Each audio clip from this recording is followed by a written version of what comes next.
नेपालमा गुगल र मेटाको इन्ट्री, के नेपाल अब डेटा बेचेर धनी बन्नेछ? नेपाल, जसलाई हामी हिजोसम्म जलविद्युत र पर्यटनको देश भनेर चिन्थ्यौं, आज त्यसको परिचय बदलिँदैछ। अब नेपाल केवल पहाड र नदीहरूको देश मात्र रहेन, बरु यो विश्वकै उदयमान डिजिटल हब बन्ने दौडमा सामेल भएको छ। पछिल्लो समय नेपालको सूचना प्रविधि अर्थात् आईटी क्षेत्रमा विदेशी र स्वदेशी लगानीको जुन लहर देखिएको छ, त्यसले एउटा कुरा स्पष्ट पार्छ। नेपाल अब बिजुली मात्र होइन, डेटा निर्यात गरेर समृद्धि हासिल गर्ने बाटोमा अघि बढेको छ। विश्वका दिग्गज टेक कम्पनीहरू गुगल, मेटा अर्थात् फेसबुक, एएमडी र भीवीडीएन जस्ता नामहरू नेपालसँग जोडिनुले हाम्रो प्रविधि बजारमा एउटा ठूलो हलचल पैदा गरिदिएको छ।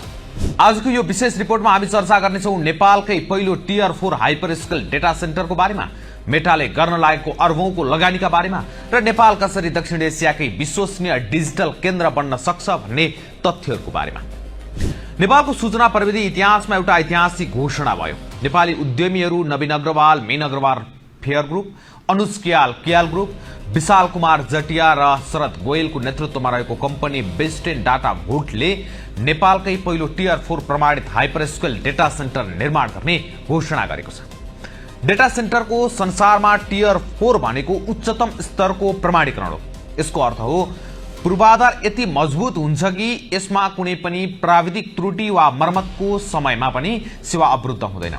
कम्पनीका अनुसार यो डेटा सेन्टरले 99.995% अप टाइम सुनिश्चित गर्नेछ। यसलाई अझ सरल भाषामा बुझौं, एक वर्षभरिमा यो डेटा सेन्टर जम्मा 26 मिनेट भन्दा कम मात्र प्राविधिक अवरोधमा पर्न सक्छ।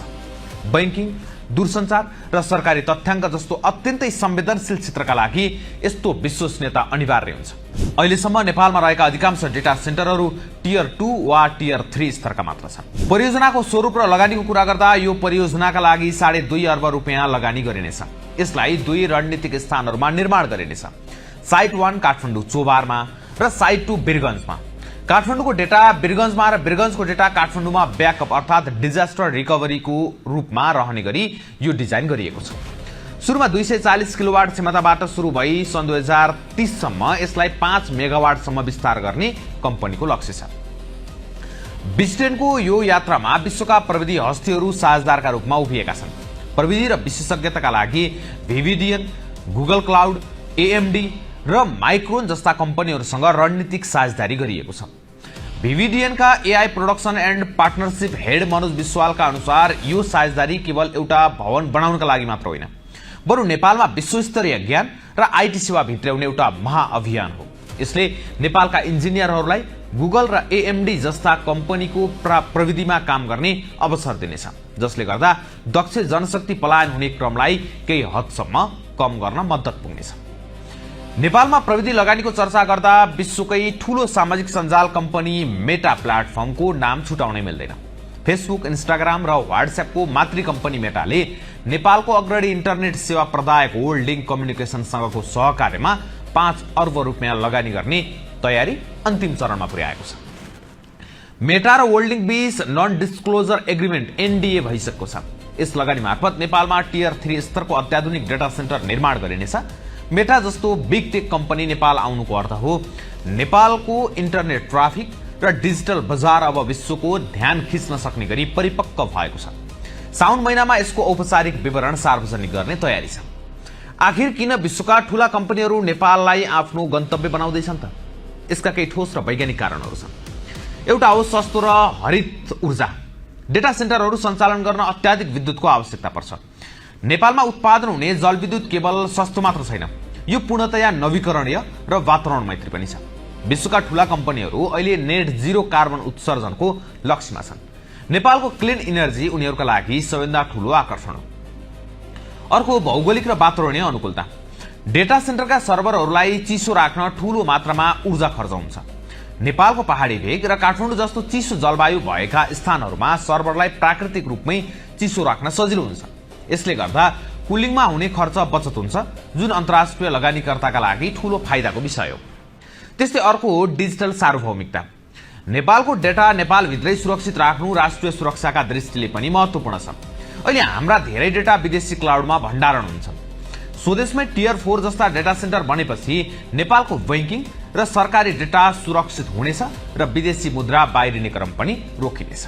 बिजुटेन डाटा भोल्ट केवल डेटा भण्डारणमा मात्र सीमित हुन चाहँदैन। यसको एउटा ठूलो र महत्त्वाकांक्षी लक्ष्य छ नेपालमै सर्भर, सीसीटीभी क्यामेरा, ल्यापटप र ट्याब्लेट जस्ता उपकरणहरू उत्पादन गर्ने।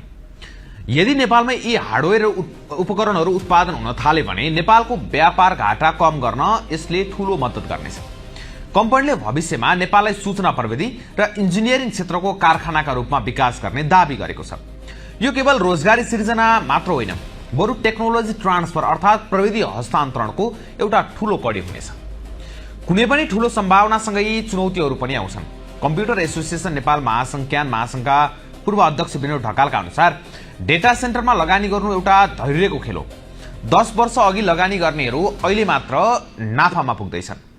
अब यसको मुख्य चुनौतीहरूको कुरा गर्दाखेरि नीतिगत स्थिरताको कुरा गरौँ।